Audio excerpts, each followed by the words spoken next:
Hello and welcome back to A Foreigner and Family in the Philippines. And we're back over here planting the durian now. We finished up planting the guibano this morning, and so now we are planting the durian tree. This one, you'll see this still has a little cellophane on it from the graft, so it is grafted. The guibanos were not, they were grown from seed. They fruit after 2 to 3 years, but having a grafted durian definitely cuts down on the time for the fruiting. And it's a large tree, so the spacing here is a little bit larger. Instead of the guibanos were 5 meter by 5 meter, and these are 10 meter by 10 meter. So that you see this blue stick here is 10 meters. The one up there is, or excuse me, is 10 meters away from that. And then there is a second row that runs up here, kind of where that road is there. And I did leave that path. That's a road that I'll use frequently. It goes up to the back side over there, and you can't necessarily see the blue sticks because we painted half of it, but there are some blue sticks up there, and the ones in between are banana.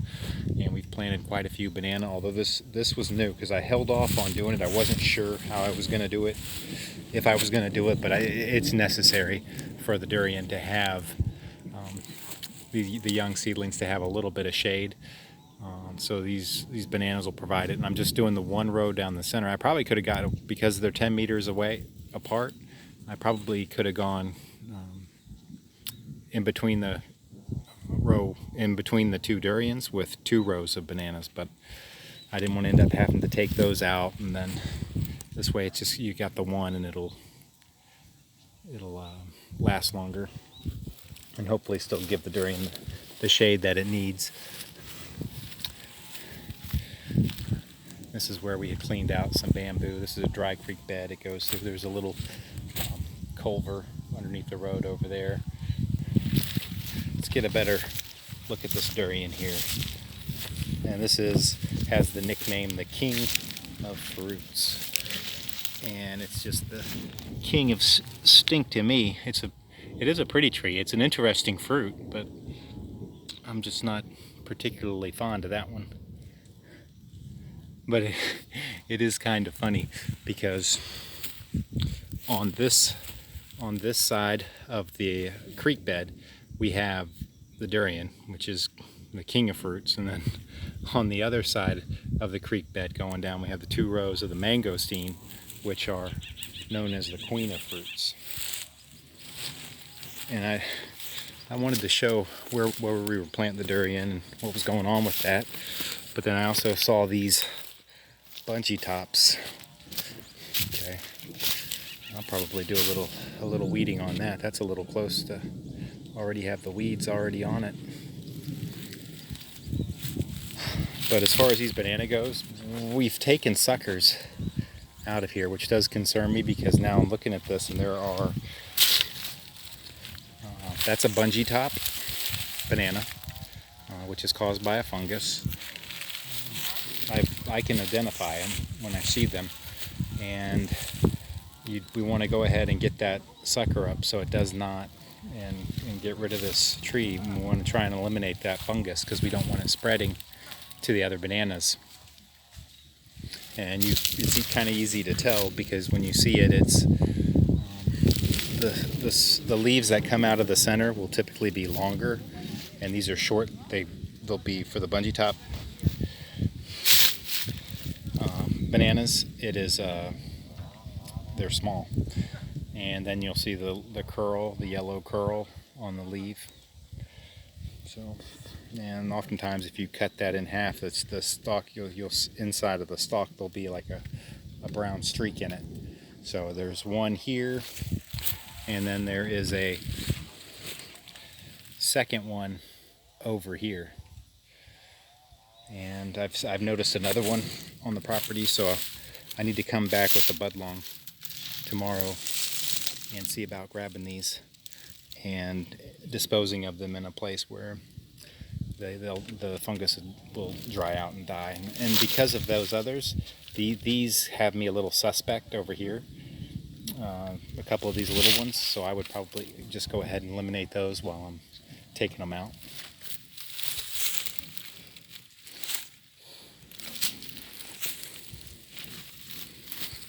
And that'll be part of our monthly maintenance when we're going through and doing the weeding or the leaf pruning, would be to come through and remove the bungee top also, or any other banana diseases that arise. And this is a good example of how I wanted to get these planted kind of up on the hill, get as much dirt back in there, and this is a little bit of a slope, so there you do see a little bit of an edge there, but I did kind of want to get these up a little higher.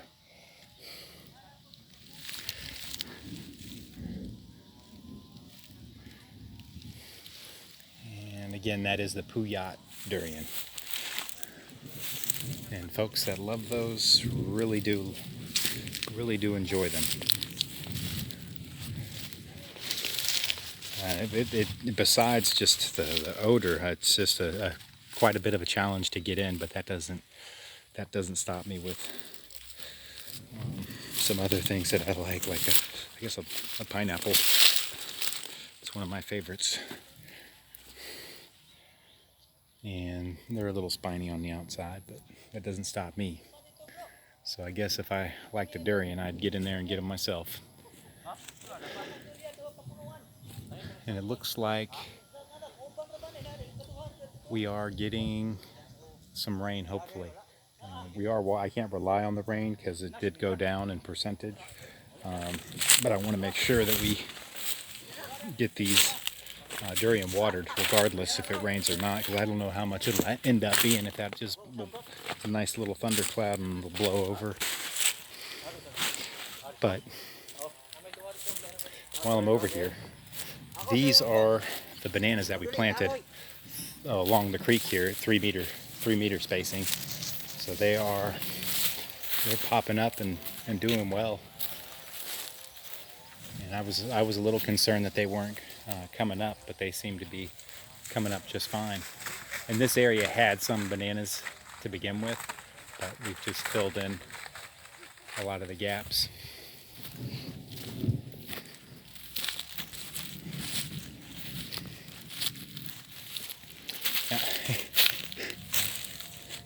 And we got the sacks on the bananas, which started doing, but I just came through here fairly recently and just took out about a bunch of suckers to plant them.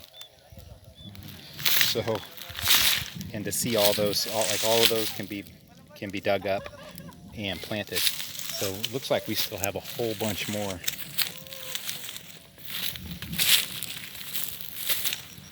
That can be planted. Oh, there's a banana. No banana. This one's coming up here. Little one over here coming up, so that's good. I wanted to take a look at this little section. I know I did a video on it before.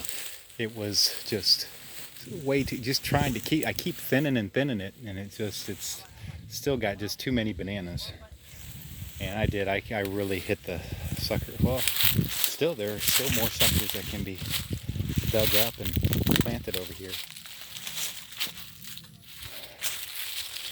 And then again, with the durian, they'll extend down here with the blue sticks. I stopped there at the bamboo because I'd have to really shift the rows out to get the proper spacing from the bamboo. So I just go one row on the bamboo, and you'll see that line of banana that I put in through there. We'll still plant that 3 meters apart, and that gives us a lot of additional bananas. But the durian will actually need it for a little cover while they're young.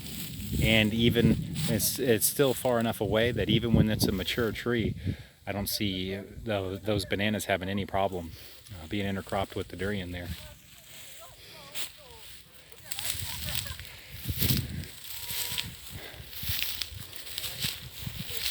It is getting dark rather quickly over here. So it'd be nice to, anytime you're planting, to get some rain. I'm happy with that.